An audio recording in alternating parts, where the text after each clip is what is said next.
बंधुओं, श्री राघवाचार्य जी बहुत बड़े विद्वान हैं, परंतु उनकी इस बात से मैं कतई सहमत नहीं हूँ। वे कहते हैं कि एक बार महाभारत युद्ध में भगवान श्री कृष्ण गीता सुना रहे थे। अर्जुन नीचे भूमि पर बैठकर हाथ जोड़ करके गीता का श्रवण कर रहे थे, गीता सुन रहे थे।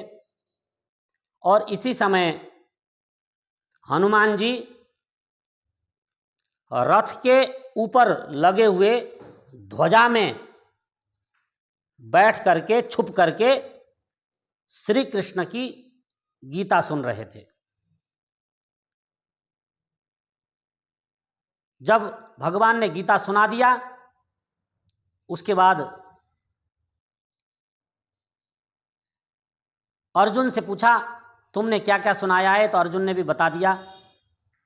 और इसी बीच में हनुमान जी ध्वजा से नीचे उतर कर आए और उन्होंने कहा कि मैंने आपकी गीता को सुना। भगवान का हनुमान जी ने धन्यवाद दिया, परंतु भगवान श्री कृष्ण हनुमान जी पर नाराज हो गए और उन्होंने कहा कि यदि तुमको सुनना था तो तुम नीचे बैठ के सुनते, तुम ऊपर बैठ करके ध्वजा पर बैठ करके सुन रहे थे, इसलिए मैं तुम्हें श्राप देता हूँ। अर्थात श्री कृष्ण जी ने हनुमान जी को श्राप दिया कि तुम पिशाच बन जाना।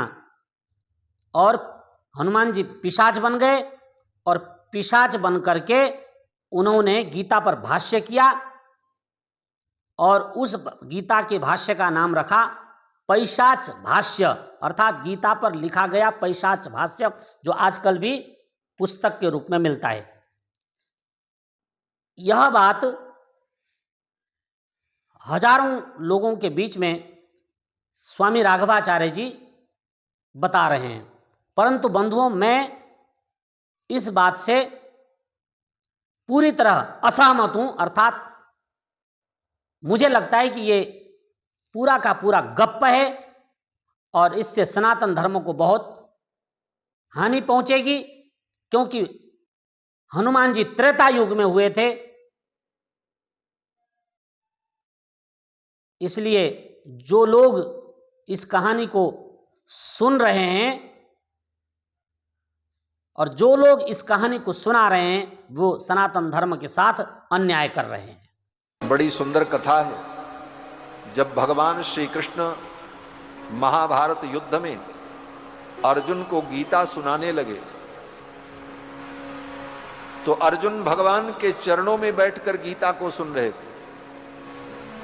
अर्जुन भगवान के चरणों में बैठकर के गीता को सुन रहे थे और श्री हनुमान जी महाराज बोले, हनुमान जी महाराज अर्जुन के रथ की ध्वजा में बैठे हुए थे। अर्जुन के रथ की जो ध्वजा है, उस ध्वजा में हनुमान जी विराजते। ध्वजा में बैठे बैठे हनुमान जी भी सुन रहे थे और भगवान सुना रहे थे। सुन तो लिया हनुमान जी ने गीता का उपदेश, लेकिन जब भगवान को पता चला तो भगवान ने कहा, हनुमान तुमने गीता का उपदेश सुना है, लेकिन ये विधि के विपरीत है, क्योंकि सुनने वाले को नीचे बैठना चाहिए, सुनाने वाले को ऊपर बैठना, और तुम ऊपर बैठ करके सुन रहे थे, इसलिए इस सुनने से तुम्हें कोई फल नहीं मिलेगा, अपितु पाप लगेगा। जिस गीता को अर्जुन ने सुना, उसी गीता को हनुमान जी ने भी सुना, लेकिन हनुमान जी को पुण्य नहीं मिला। भगवान ने कहा, तुमने अपराध किया, ऊपर बैठ करके गीता सुनी, अब इसका प्रायश्चित तुम्हें करना होगा, तुम्हें पिशाच बनना पड़ेगा। हनुमान जी को कुछ दिनों के लिए पिशाच योनि की प्राप्ति हुई। हनुमान जी ने कहा, इसका प्रायश्चित कैसे होगा? हनुमान जी से भगवान ने कहा, इस गीता के ऊपर एक भाष्य की रचना करो। जब भाष्य की रचना करोगे तो तुम्हारा प्रायश्चित हो जाएगा और पुनः तुम अपने स्वरूप में प्रतिष्ठित हो जाओगे। तो हनुमान जी ने गीता के ऊपर एक भाष्य लिखा, जिसका नाम पैशाच भाष्य।